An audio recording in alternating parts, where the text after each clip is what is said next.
আপনি মাননীয় পররাষ্ট্রমন্ত্রী হয়ে বাংলাদেশের মুখপাত্র হয়ে যদি আপনার প্রতিটা বক্তব্যই যদি আপনাকে এক্সপ্লেন করে বুঝাইতে হয়, তাহলে এই পদের যোগ্য আমি মনে করি যে আপনি না মাননীয় পররাষ্ট্রমন্ত্রী। কিন্তু সাধারণ মানুষ, নির্যাতিত নিপীড়িত মানুষের নেতা হিসেবে আমি মাননীয় পররাষ্ট্রমন্ত্রীকে বলবো যে যদি একটু স্বীকারও হয়। যেহেতু পররাষ্ট্রমন্ত্রী ছিলাম, সেই জন্য আমাকে বলা হয়েছে সেই সম্পর্কে কিছু বলার জন্য।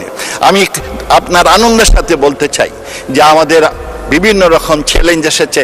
যেখানেই দুর্নীতি সেখানেই বাংলার পাটাকেষ্ট ব্যারিস্টার সুমন। ব্যারিস্টার সুমন ভাই এইবার কিন্তু গোসমারি সংসদে পররাষ্ট্রমন্ত্রী ধরছে। একটু পরে আমনে করে সেই ভিডিওটা আমি দেখাম, আমার কাছে ভালো লাগলো। ব্যারিস্টার সুমন কেন পররাষ্ট্রমন্ত্রীকে সংসদে দাঁড়িয়ে এইভাবে দোলাই করলেন এবং কি কি বললেন সেই ভিডিওটা দেখাবো।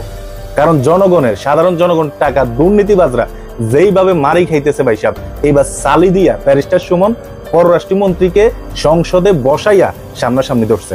এই জন্য আমরা দেরি করতে, বিশেষ করে ব্যারিস্টার সুমনের বক্তব্য যারা পছন্দ করেন, ব্যারিস্টার সুমনের কর্মকাণ্ড যারা পছন্দ করেন, তারা অবশ্যই আজকের ভিডিওতে লাইক দিয়ে ভিডিও দেখা শুরু করেন। ধন্যবাদ মাননীয় স্পিকার। শুরু করিতেছি মহান আল্লাহর নামে। প্রতিটা মানুষের জীবনে কিন্তু কপালে লেখা থাকে না যে উনি মন্ত্রী হতে পারবেন।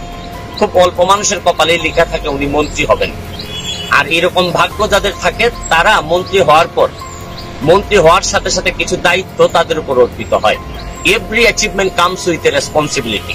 আপনার জীবনের প্রতিটা অর্জনই কিছু না কিছু দায়িত্ব নিয়ে আসে। আপনি যখন একটা মন্ত্রী হিসাবে আসেন, তখন আপনাকে বুঝতে হবে যে আপনি কোনো অঞ্চলের মন্ত্রী না, আপনি সারা বাংলাদেশের মন্ত্রী।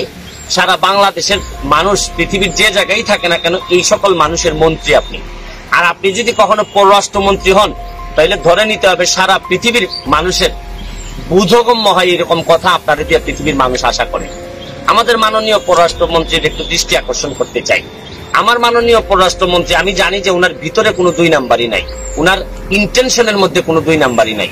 কিন্তু আমার কথা হচ্ছে যে বারবার উনার বক্তব্য নিয়ে প্রবাসী এবং এই সরকার মুখোমুখি হবে কেন?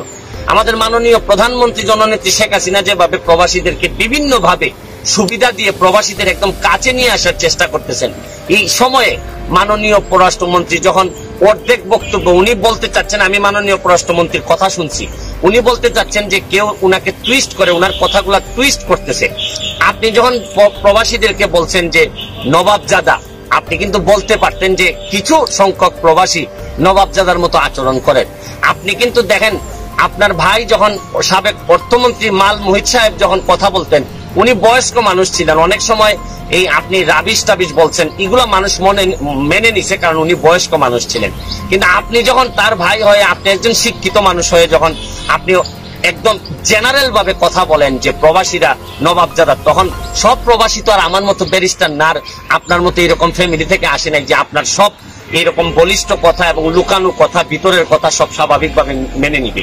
প্রবাসীরা এমনি থাকে দুনিয়ার কষ্টে। প্রবাসীরা যেখানে নিজের দেশের বাইরে থেকে মানুষ একটু সম্মান আশা করে, মানুষ একটু সম্মানের সাথে কথা আশা করে।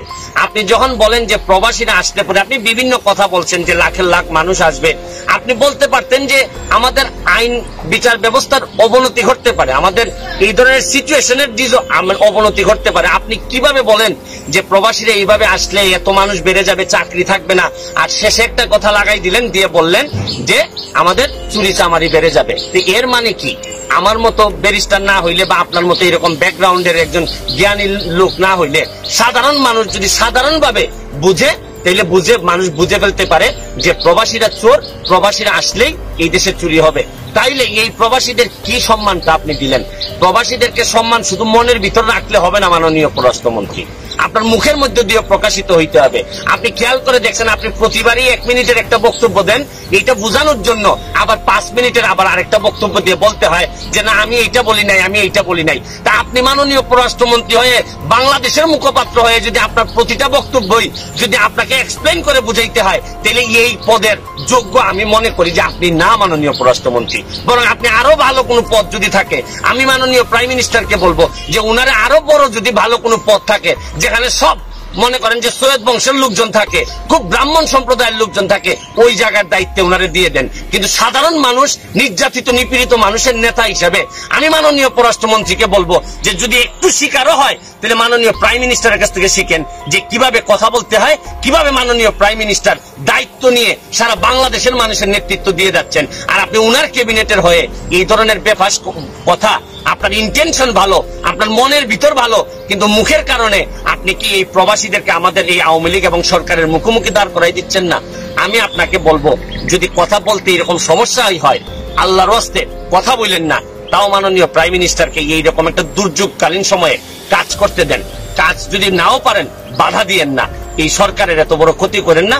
বহুত কষ্ট করে এই সরকার হাঁটি হাঁটি পা পা করে আগাচ্ছে।